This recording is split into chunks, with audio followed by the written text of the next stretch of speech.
Hello, and thank you for watching 24 Plus. I'm ABC 24 anchor Pepper Baker. Tennesseans will decide on a new governor in November, but before that, they will decide the nominees in each party during the primaries in August.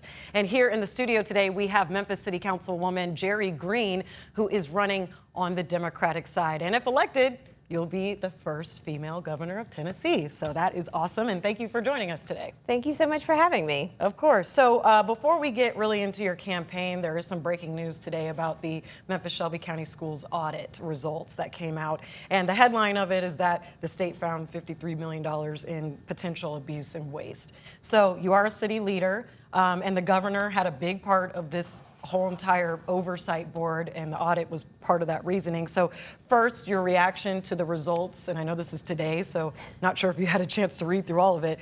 And then two, just how you felt the governor's part played into this and how you would have handled it. So first to the results, I think any waste, fraud, or abuse in government spending erodes public trust, and it should be delved into and addressed and remedied. And that number is a shockingly big number, so I have not had a chance to read through the whole report, but I do look forward to delving more into exactly what makes up that large number and how future leaders can change it. I will say, as a city council person, I don't have much control over the duly elected school board or the county government, which does the funding. But I am invested in our public schools. I have 3 children. They go to public schools. I'm a product of public schools, so I want to see our public schools here in Memphis thrive. As for the takeover and what the governor did, I wholeheartedly disagreed with it. To begin with, they have tried to take over parts of our district before, and in every place they've done it, they have failed. Additionally, I believe in democracy. I believe in voters having a voice and proximity to the problems. So you may not like our school board. You might love them. That's up to you. You might not like their decisions. You may think they're great. The point was, especially around Dr. Fagans and her appointment, people were allowed to go and voice their concerns to their duly elected officials. They were allowed to then go to the ballot box and vote people in or out. When we take that out of people's hands, we remove accountability of elected officials. So let's say, right now the courts have thankfully halted the governor's action. But if that board stays in place and you have a problem with the oversight board, what do? How do you hold them accountable? There is no mechanism for that for people. And at the school board level, it is so important for parents, for the public in general, to have a say in our public schools. So that is not how I would handle it, and I am hopeful that the courts continue to uphold their ruling. Okay, we will touch on education a little bit later on, but let's get right into your campaign for governor. One tough mother. I love that. That is a really, catchy, little slogan you have there. But why are you running for governor? Well, it goes back to that slogan. I tell people all the time, I can give you a big list of who my special interests aren't. They're not the NRA, they are not voucher schemers, they are not big pharma, but I do have special interests. Their names are Bo, Vivian, and Wilder. They are 16, 14, and 9, and everything I care about, every office I've ever run for, everything I do every day is for them. My youngest is autistic, and while the other side is celebrating the end of the Department of Education, I'm terrified as a mom for what that will mean for him to go to school. My daughter now has less rights than her grandmother. My oldest loves going hiking, and we need to be protecting our environment against the likes of Elon Musk and other data centers. So truly, deeply, everything I do goes back to being a mom. Okay, a lot of people can relate with that. For people who may not be extremely familiar with you, who are you, your background, why did you get into politics? Well, I'm here in Memphis, so I feel like I should start with I went to White Station High School. There you go. I grew up in Hickory Hill and was raised by a single mom. I've, just always known hard work. I was born and raised here. I went to college in Knoxville. I got 2 degrees in 3.5 years, Phi Beta Kappa, magna cum laude. Went all the way to Georgetown Law School, became the first in my family to ever do that. Started my career in Nashville, so I've lived across the whole state, and while all of my friends were getting big firm jobs, I became a public defender. and that is what I do now. My day job is Mayor Harris has appointed me the Chief Public Defender here in Shelby County, and my part-time job, as you mentioned, is being on City Council. I joke that because it's not part-time at all. And then, of course, as I said, my most important title is mom and wife and Memphian. Yeah, definitely. Okay. Well, in your experience here, excuse me, how will being a councilwoman and everything you just touched on as well, because I know you've worked in the county's office, county mayor's office as well, but how will that kind of transfer or translate into the governor position?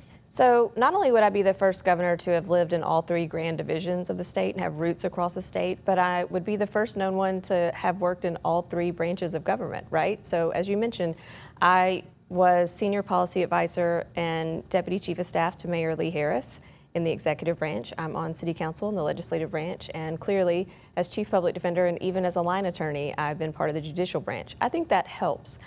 I'll tell you the thing that I think helps most is being a local elected and having to answer constituents' concerns every day. And whether that's big things like how do we improve our public transportation, how do we increase living wages, or small things like my recycling bin is missing again, can you help me? That pothole is taking out my tire again.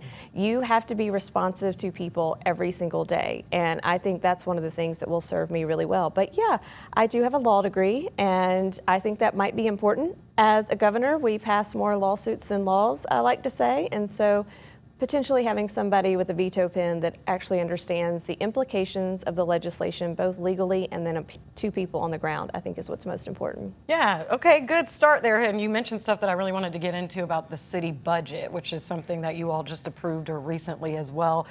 So what made headlines, at least for us, was obviously the AutoZone Park situation, whether or not to give them funding. I know you all ultimately approved $5 million for immediate needs. It's one example, so it's, there's a larger issue here, but I just want to know, how do you all plan to keep sports teams here or big organizations that do, contribute back into the Memphis economy if they don't necessarily always feel supported, whether financially or what else you have you by the city? Yeah, I think that this is always such a balancing act. This is what's so intriguing and important about your local electeds, why you should vote and why you should pay attention to how they budget, because you're having to balance things like, investing in more affordable housing or investing in the Redbird Stadium. And there are pros and cons to both and how you do that efficiently and effectively. I will say this, I met with somebody a few years ago that was in Nashville when they rebranded to Music City. And part of what he said was it was a very intentional decision, and we started to set up what I call civic furniture in their downtown. So this is part of our civic furniture, like moving the Brooks, the now Memphis Art Museum, downtown is part of that civic furniture.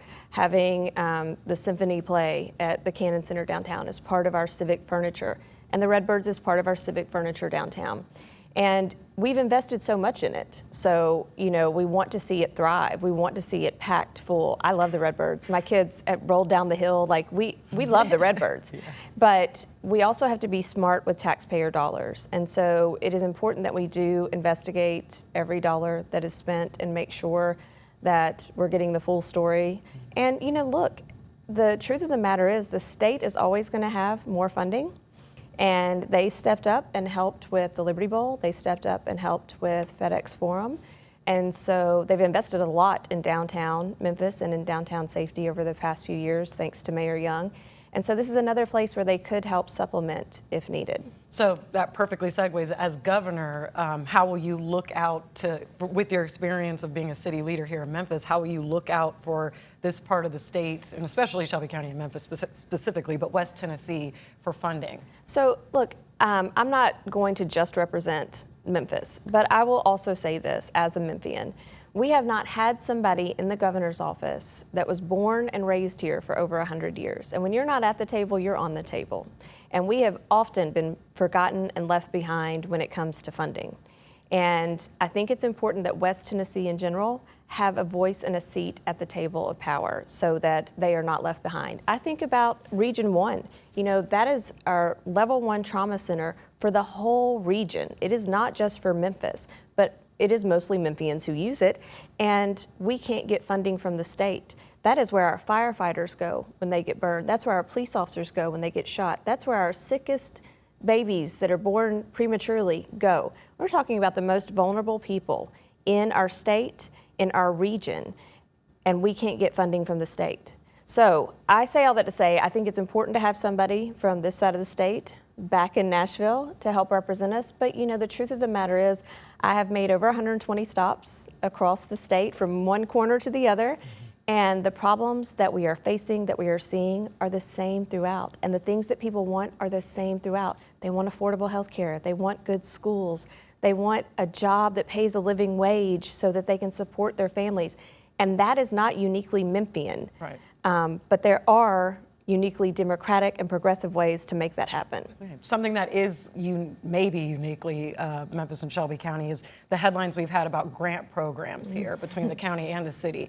And this is a question that maybe you can take on a larger scale as governor, how you could maybe help smooth this out. But should grant programs using taxpayer dollars be reformed? And especially with how we've seen it handled in the city and the county here, how can you instill public trust in those decisions? So again, I came from a county system first, and I did not like how the grant funds were used on that side when I was working in the administration. And when I first came onto council, I actually called to cut the grant program altogether. And got pushback, did not get that vote, but I have been very transparent, and I have tried to always pick organizations that do not just benefit my district, but benefit the whole city. So I always put out a list: Habitat for Humanity, Girls Inc., you know, Overton Shell, like these big organizations that help the whole city. This year, I'm having even more struggles, and I've already been talking with my team to try to find another way to spend those dollars, whether it is giving directly to MLGW's +1 program, so that we just know that's a verified program and they already have a way to do it, or working with nonprofits who buy up medical debt and help pay down medical debt for over 1,000 Memphians. I think that's a better use of those funds, to have larger programs than to have us all dole out $1,000 here, $20,000 here. Like, I understand why a lot of people want to give back to specific programs in their community, but I feel uneasy about it. Maybe again, it's my lawyer training, but to continue to essentially be a philanthropist on the taxpayers' dollars. There's nothing wrong with Habitat for Humanity. They do need support. But I don't think I should alone be making that decision. Okay, good point there. All right, let's zoom out. So you are running as a Democrat in a largely historically Republican and conservative stronghold state. So why do you think now is the time for voters to get behind a Democrat? So I'll push back on your assumption that it is a largely or historically Republican state. Okay. In my lifetime, I'm no spring chicken, but I'm only 48. In my lifetime, we've had a Democratic governor. We've had Democratic senators. It's not as though it's something that happened hundreds of years ago, right? So Tennessee is actually generally a purple state, and mostly we are a non-voting state. So I think this year in particular, and what we saw actually out of the May primary, whether it was in big cities like Memphis, in small towns like Kingsport, Democrats are turning up. It is a midterm, so there's always more energy on the opposing side. But in this year in particular, there is energy across the nation. Democrats have flipped 30 seats, Republicans have flipped 0. Here in Memphis, we saw an over 60% increase in our Democratic turnout and 120% decrease in Republican turnout in the May primary. So I think that this is a year where people are fed up and fired up, and it's very basic. They can't afford groceries, right? They keep going to the gas pump and it's too high. And they just feel like they can't get by. They can't live the American dream in Tennessee anymore. So we have, of course, a lot of Democrats who are energized. We have independents swinging our way, and I have a Republican a day at least message me, show up in person, you name it, say, I can't do it anymore. I've never voted for a Democrat in my life, but I'm voting for you. And I think it's just people are sick of the chaos. They want some common sense in their leadership. They're tired of this rhetoric and xenophobia and trying to push us versus them. And they just want real solutions to real problems. And they want someone with some backbone, tough mother, right, as it were, that's willing to stand up and say, you know, I don't like what I see in DC. I don't like what I see in Nashville. I'm ready for something different, something that's actually going to help my family farm because it's going bankrupt, or my household because we can't afford medicine. Those are the kinds of things people are thinking about, their daily decisions, and we have all the energy and momentum on our side. Okay, well, thank you for that perspective and polite correction. So, you know, I'm learning something from you here. So there are a few things I want to hit on that the current governor had a large part in what impacted Shelby County recently. And I'm curious to know how you would have handled those things. The first thing, that the Memphis Safe Task Force and the deployment of the National Guard. So your thoughts on the city's policing, and was the federal occupation necessary? Absolutely not. And I spoke out against it early and often. In fact, not this past Tuesday, but the Tuesday before that, when we had council, I asked Chief Davis exactly how many arrests the National Guard has made, and the answer was 0. The answer, sadly, is not 0 for how many deaths they've been involved with. We do not need the National Guard here. Think back to when we were all frozen over and Nashville was really like suffering and without power. That's what the National Guard should be working on. Instead, they're roaming around my Target or out at Crosstown. That's not what we need them for. And not only that, it's making the community feel less safe. So we have a large Hispanic population here in Memphis. It's our fastest growing population. And people are afraid to go to doctor's appointments. Children aren't showing up to school. People aren't going to work. Like, they don't even wait in a food line if they're hungry. And 1 in 4 kids goes to bed hungry here in Memphis every night. We are 3rd in the nation for senior food insecurity, and they won't go wait in a food line because they're afraid. I don't think that's the kind of freedom that we promise our neighbors, the kind of compassion that they deserve. And clearly what we have seen is they don't have the skill and the de-escalation techniques that our police department has, and the training. National Guard are trained to be soldiers, and now they have armed weapons and they are on the streets policing and, in at least one case, killing our citizens. So I am against it and would not have them there, and I would tell them to go back. I would also end our 287G agreements and tell ICE to get out of our cities as well. Again, these are civil issues. And a lot of these people, if you don't know, it takes about 12 years to get through an immigration case to get citizenship. They are living their lives, they're working their jobs, they're paying their taxes. And while we continue to try to divide our neighbors and say, you know, it's that immigrant that's taking your job. Well, the truth is we haven't had any job growth in Tennessee for over 2 years. They're not the problem. We need to address the problem instead of vilifying people because of where they're from, the color of their skin, their accent. I have had women in South Pittsburgh, Tennessee, British woman, white woman, looks like me, who won't go order coffee anymore, cried in my arms because she is terrified because she doesn't want anybody to hear her accent. I met an 18-year-old Hispanic girl up in Sevierville this past weekend. She was crying in my arms, telling me how her whole family is terrified. And they're naturalized, but they're still terrified. I met a Native American man, and he served in the Air Force, and he was pulled over and asked to show his papers like it's Nazi Germany. And he looked at the man and said, "I'm more American than you will ever be." But that's where the kind of fear people are living in, and I think it's wrong. Those are some very gripping examples there. Wow. I wanted to back up a little bit on your point about the National Guardsmen being armed, because that's a big question people are talking about now. And the particular incident you were mentioning was 20-year-old Tyron Johnson, who allegedly, reportedly was armed during this altercation, or while he was running from the National Guardsmen. He turned around, is what the report says, and then they shot and killed him. A lot of people are calling for transparency, and we get the reports from the Memphis Safe Task Force. You know, in 1 week, there's a big number of arrests, every so often. But what do you have to say about, and as governor, stepping in and trying to build more transparency when things don't go right? Oh, well, I mean, I'm here with you. I believe in transparency, and I am a criminal defense attorney by trade, so I, again, believe that we should be grounded in facts and make sure that we have all of them. There's a lot of body camera footage in all of these incidents now, and we should have access to all of it. The public should be able to see it, just as we did after Tyree Nichols, right? We learned a lot about how to do better once we have some transparency.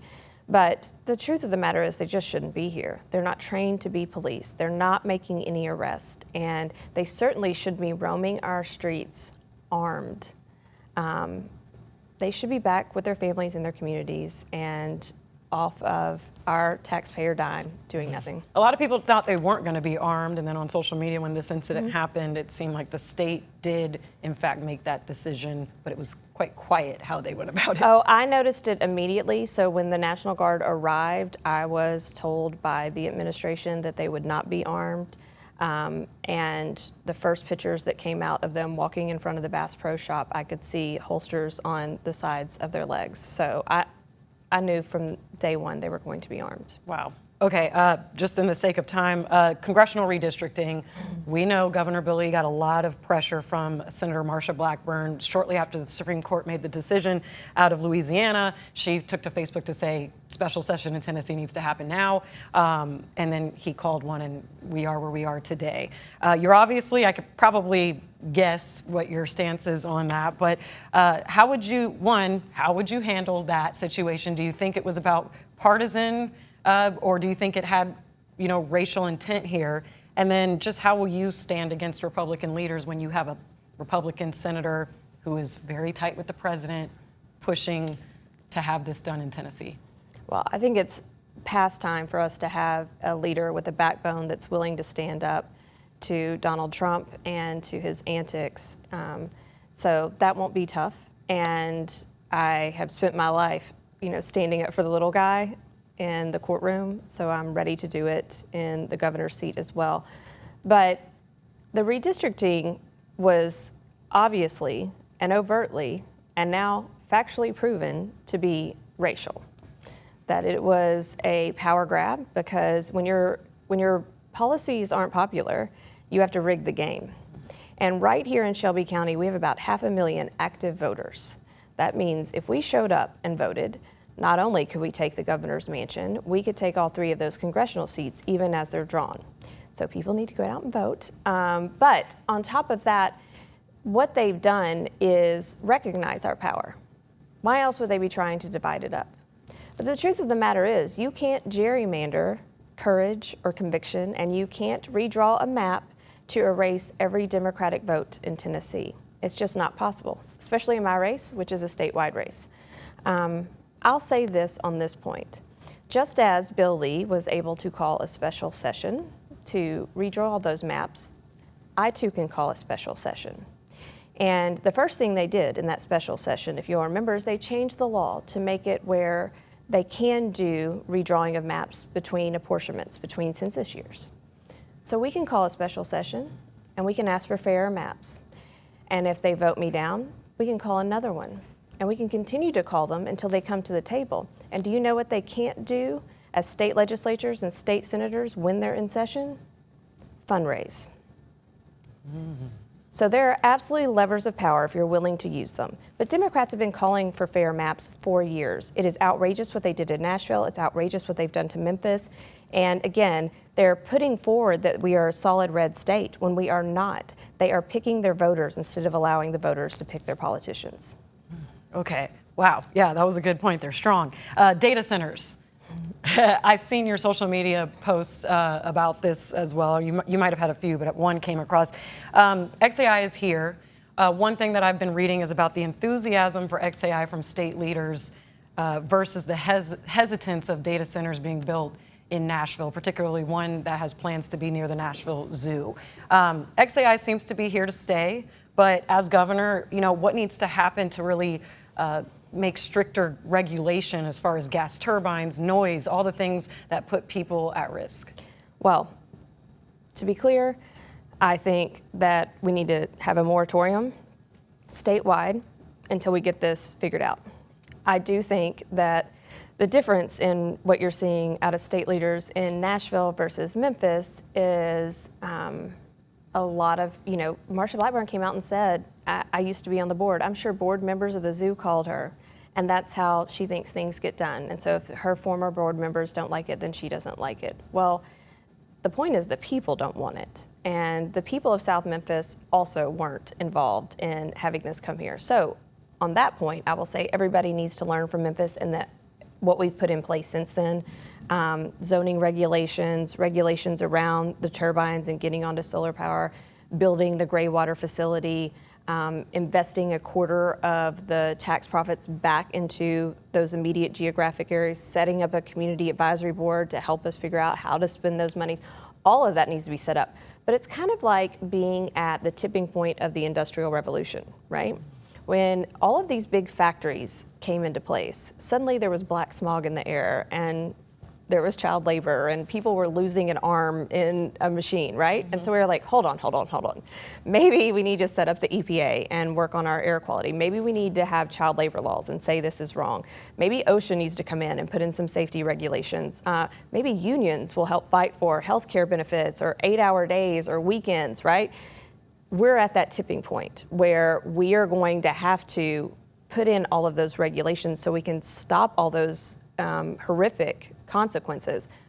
But the way to do that is not afterwards like Memphis has had to, but before. So I've called for a pause on doing anything until we can get all of that together. That's a good point, because I've heard Memphis being a blueprint for Memphis Safe Task Force for data center situations. So how do you feel about Memphis always kind of having to be a guinea pig for things for other cities to find out how to do it better?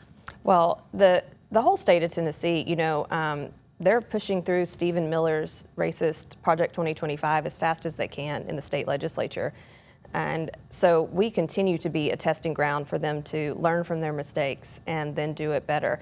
They especially pick on Memphis because of our level of poverty, because of inherent and overt racism, environmental and otherwise. But it's time for us to stand up and fight back and to take back the power that we deserve. We used to be called Big Shelby because even though the capital was in Nashville, that was just a little town. Memphis actually controlled everything. And it is time for the people that represent Memphis, actually show their power. We are a cultural mecca. Whether it is music, food, dancing, you don't have American culture if you don't have Memphis. And we should recognize our own power and use it. And we're going to have to do that in things like data centers, in things like the National Guard or ICE. We are going to have to be louder and push back. And the best way to do that is to have an ally in Nashville. It's very hard right now when they have had control of the government for the last 20, 30 years. And I'm talking governor, Senate, and House. It's hard to have your voice heard, but I'm glad for the people in Nashville that showed up for redistricting. I was in the halls of the Capitol when that was happening and are showing up now against data centers. Mm-hmm.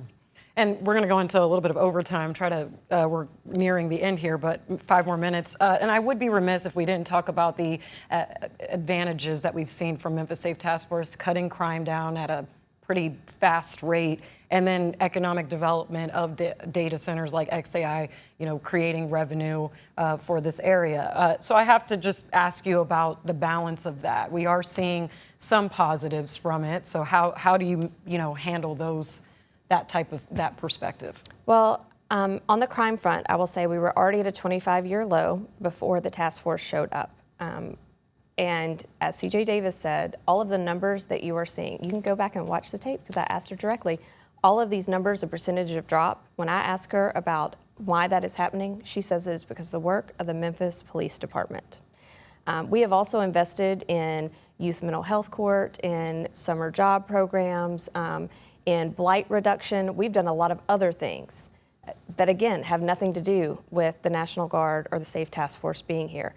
So we should take credit for that because I believe it is Memphis and Memphians that have made that happen. As far as data centers, look, we can't stop the Industrial Revolution from happening either, right? And there's many great things that have come out of it. You know, we're sitting in a studio with lights and with our phones, and right? People are watching us live. There's a lot of great things that came out of that, but we have to make sure that we balance that with the human impact. And I know people think I have some secret bat phone as a council person, and I knew that XAI was coming here and I was cheering it on. I wasn't called, the chamber was called, and they were cheering it on. I found out when you started telling me about it on the news. So we've got to really get a handle on it before it gets to that point. And we've got to make sure that we're putting our constituents, the citizens, the residents of our state, before we line the pockets of the world's first trillionaire. Okay. Two last things as current issues that you would take on as governor. The death penalty is one. We covered Tony Carruthers' case extensively. There were appeals before the botched execution happened. There were appeals to have further DNA testing. Because of the botched execution, as you know, Governor Bill Lee basically put a stay, if you will, for a year extension, and he has a new execution date that will fall under a new governor. Do you plan to review the case and possibly do that DNA testing to make sure no stone goes unturned, or do you plan to carry out the new execution date? I absolutely plan to do all investigation. Again, I am a public defender at heart, and I think that before you do what I consider the most serious task as a government, which is to take the life of another person, you would have to be 100% certain. So we absolutely need to make sure that all tests are done, that all hearings are held, and that he has a full day in court. Okay. Are you for the death penalty? I am not for the death penalty. I understand why people feel very strongly about it on both sides. I personally am not, because I have an up-close personal view of the imperfections of our justice system.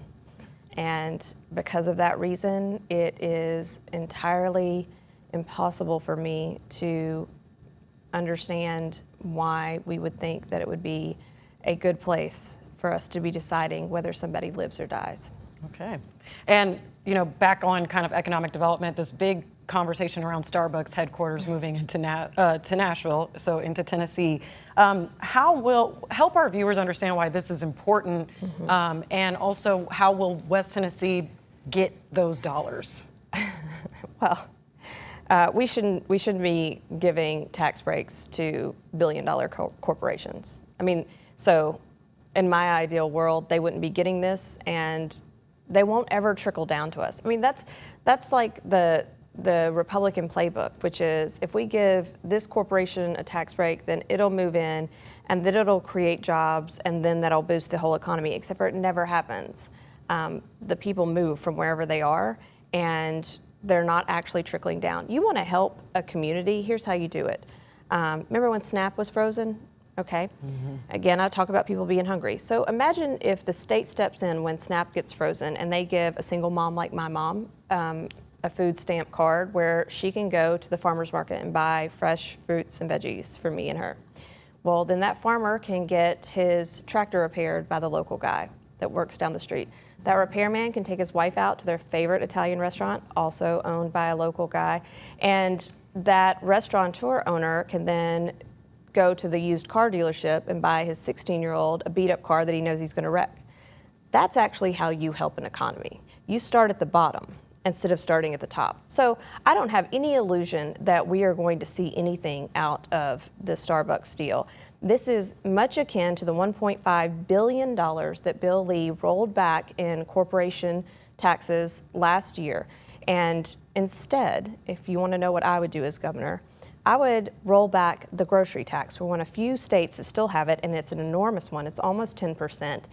And that affects most people living in poverty because half of their wages go to food, especially in today's economy. And it only takes $750 million to end the grocery tax. That means by rolling back half of the tax breaks that Bill Lee gave to billionaires, we could make everybody's groceries cheaper. That's where I would set my priorities, but I don't think we should hold our breaths for Starbucks. And one of the Republican opponents, Representative John Rose, talked about how, he's really harping on the DEI aspect here. We know that Tennessee rolled back or dismantled DEI as a Democrat and minority. How would you handle DEI policies, making sure small businesses like the kind of, the list, that the breakdown you kind of just explained there, that they're getting a piece of the pie that we're kind of seeing major corporations get? I think sometimes when we say DEI, we kind of lend into their branding. So I'm just going to say what the words are: diversity, equity, and inclusion. Now, when I was in elementary school, we were taught we are a diverse nation of many different types of people and cultures, and that's what makes us great. I was taught in law school that equity is one of the founding principles of our legal system, that people should be treated equal. It's in our Declaration of Independence. We just celebrated 4th of July. And inclusion. I want you to think back to your church service, and when there is somebody there and they say, shake the hand of your neighbor, right? That's diversity, equity, and inclusion. And we act like it's a terrible thing. It's not a terrible thing. And we should be celebrating all of those things. And we should find ways to help incorporate, whether it is women-owned businesses, Black-owned businesses, you name it, veteran-owned businesses, to not have hurdles and red tape to make it harder on them, but also so that they can see the benefits. Because, again, you just have to look at the facts. You just have to go do like this much research. Google is your friend. They pour more into the economy. They pour more back into our charities. They pour more back into our children when we help support those kinds of businesses, startups, as opposed to Starbucks. So I think they want us to get caught in these cultural wars. They want to blame transgender children or immigrants, or I saw Marsha Blackburn breaking up fortune cookies and acting like China is the problem now. This xenophobia, this hatred of our LGBTQ siblings, this absolute, just anarchy in my mind when it comes to hating another individual is just not what I believe leaders should do. You're a leader of everyone. If you become the governor in the state of Tennessee, you're a governor of everyone. And you should be able to represent and help everyone and not shun them. So, yeah, I find all of these commercials a little ridiculous, and mostly because, like the stories I tell you, I meet people who have been kicked off their TennCare and they're hoping that they get blood cancer because that's the only way that they'll get their insurance back. I meet single moms that are struggling to put food and they're going without dinner, and so their kids can have it. I meet people who are bankrupted because they had a bad asthma attack and they live so far away from a hospital they had to be air flighted out. And that meant they lost their home and their 10 acres. That's where people are living. And if you're not talking about those issues, then I just absolutely don't have time for it. All right, so for the sake of time, and wow, that was kind of a mic drop moment there, we're going to hear from Senator Marsha Blackburn. We did an interview with her yesterday about debates, because I know you've called on one. So right before we wrap, let's listen to her, and I'd love to get your response after. Okay. Will we expect a debate between you and your Republican opponents, or your Democratic opponent after the primary? The Republicans that are in the race, we have done lots of forums from one end of the state to the other. And we've been on the stage together quite a bit. And I think people know what each of us would do as governor, and I've been very upfront about what I'm going to do as governor, and always appreciate those opportunities. And I think now it's time to come together and to focus on November and make certain that we're victorious in November and we have the opportunity to serve and do good things for the people of Tennessee. Okay. What do you take from that? Sounds like she's really focused on November, not very much on August.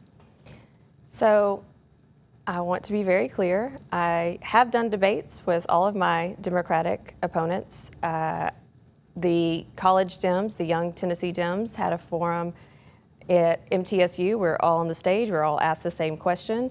It was streamed live on the Tennessee Holler. I have done other on-stage debates with Dr. Atwater. I've done online Zooms with Ditch Kurtz and a couple of independents. There's like 11 of them, but you know, a couple of them were on that Zoom. In fact, I actually just talked to some people at KWAM. They said they may be hosting one and asked if I'd be interested. They said it could be me, Monty Fritz, and John Rose. And I said, that sounds great. Be sure to invite Marcia too. I'm not afraid to debate anyone. I am a Georgetown trained trial attorney, so I welcome a debate, but I'm not just worried about debating people for the sake of debating. I think citizens are owed that. And that's one of the reasons I've been calling on Marcia to debate me since day one. I think we're at over 250 days or something now asking her to debate us. But people deserve to have us stand on a stage together and to hear us answer the same question and to be able to directly compare us. Not, no offense, you interviewing Marcia and then you interviewing me, but for us to be up there. There's a reason why presidential candidates do it.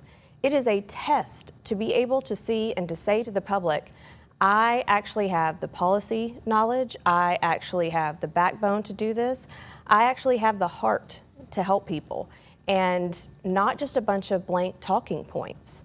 So I'm happy to debate her. I'm happy to debate anyone.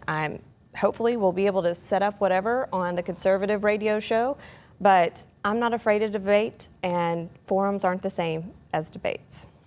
All right, last note here, just anything else that you want our viewers, Memphians, Shelby Countyans, West Tennesseans in this area of the state to know about why you deserve their vote?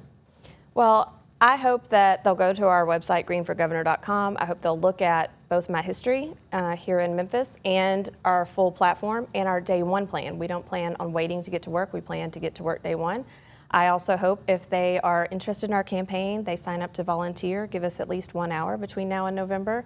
And I hope that they find a way to get plugged in and get energized and understand the power that lies here in particular in West Tennessee and what a difference it could make in the lives of all Tennesseans if we just show up at the polls. So early voting starts very, very soon. July 17th. That's right. And then election day is August 6th. So I hope to see everybody at the polls. Okay. Well, thank you for your time. I mean, there was other questions that we really could sit here all day and talk about, but these interviews have a limit and we went over it. So thank you again for being here. And thank you for watching. Please be sure to follow ABC 24 for all of our political coverage leading up to the August primaries and November general election. Thank you for watching.